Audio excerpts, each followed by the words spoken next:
கர்த்தர் உன் மேல ஒரு நோக்கத்தை வைத்திருக்கிறார். கர்த்தர் உன் மேல ஒரு தரிசனத்தை வைத்திருக்கிறார். அந்த தரிசனத்தை வைத்ததனால தான் தேவன் நீங்க கொண்டு வந்திருக்கிறார். உனக்கே சில நேரத்துல தெரியும், நான் இதுக்கு தான் அழைக்கப்பட்டிருக்கிறேன், நான் இந்த காரியம் செய்ய தான் அழைக்கப்பட்டிருக்கிறேன். ஆனா அந்த காரியம் செய்ய முடியாதபடிக்கு இன்னைக்கு உன்னுடைய வாழ்க்கையில சில தடைகளுக்குள்ள போய் கொண்டிருக்கிறேன், சில பாவ நிலைமைகளுக்குள்ள போய் கொண்டிருக்கிறேன், விழுந்து போன ஒரு சூழ்நிலைக்குள்ள இருக்கிற கர்த்தர் இன்றைக்கு உன்னை பார்த்து தான் சொல்றாங்க, பிள்ளையே நான் உன்னை அழைத்தது உண்மை, நான் அழைத்த தேவன் உன்னை ஒருபோதும் கைவிட மாட்டேன், உன்னை ஒருபோதும் புறக்கணிக்க மாட்டேன், என்னுடைய கரத்துக்குள் மறுபடியும் வா.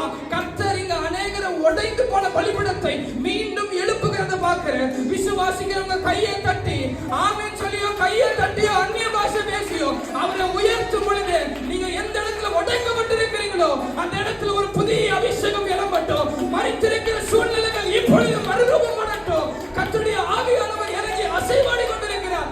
விடாத, இது உன்னுடைய நேரம். நீ எந்த இடத்துல புறக்கணிக்கப்பட்டிருக்கிறியோ, எந்த இடத்துல கைவிடப்பட்டிருக்கிறியோ, கர்த்தர் வைத்த எந்த நிலைமையிலிருந்து வெளியே வந்து கொண்டிருக்கிறியோ, இன்றைக்கு கர்த்தர் மறுபடியும் அந்த ஸ்தானத்துக்கு உன்னை அழைக்கிறார். மறுபடியும் அந்த ஸ்தானத்துக்கு தேவன் அழைக்கிறார். விசுவாசிக்கிற ஜனங்க கையை தட்டும் பொழுது அந்த கிருபை உங்க மேல இறங்கட்டும், அந்த தயவு உங்க மேல இறங்கட்டும். உன்னை அழைத்த தேவன் இன்னைக்கு மறுபடியும் உன் பலிபீடத்தை கட்டி எழுப்பும்படிக்கு இந்த காலை வேளையில அசைவாடி வந்திருக்கிறத பார்க்கிறேன். கர்த்தருடைய பிரசன்னம் அநேக சிரசுகளை தொழுகிறது.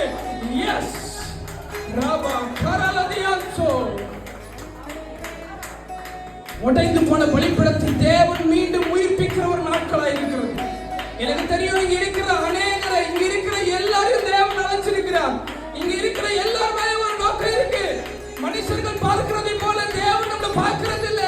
மனுஷங்க உன்னை மதிக்காது இருக்கலாம், உன் குடும்பத்தினர் உன்னை மதிக்காம இருக்கலாம், உன்னுடைய குடும்பத்தினர் உன்னை ஒரு பொருட்டா எண்ணாம இருக்கலாம். ஆனா இயேசுடைய பார்வையில நீ ரொம்ப விசேஷமானவர், நீ ரொம்ப விசேஷமானவர். கர்த்தர் இன்னைக்கு உன்னை பார்த்து தான் சொல்றாங்க, பிள்ளையே நான் உன்னை இந்த இடத்துக்கு கொண்டு வந்தது ஒரு முகாந்திரம் உண்டு. நான் உன்னை வேறு பிரித்தது ஒரு முகாந்திரம் உண்டு. உன்னை உன்னுடைய தாயின் கர்ப்பத்தில் நான் தெரிந்து கொண்டிருக்கிறேன். நான் உன்னை அங்கவே பேரை சொல்லி அழைத்தேன். நான் உன்னை வேறு பிரித்தேன். நானே உன்னை நடத்துகிறவர் என்று சொல்லி பரிசுத்த ஆவியானவர் சொல்லுகிறத பார்க்கிறேன். எத்தனை பேருக்கு விசுவாசிக்கிறீங்க?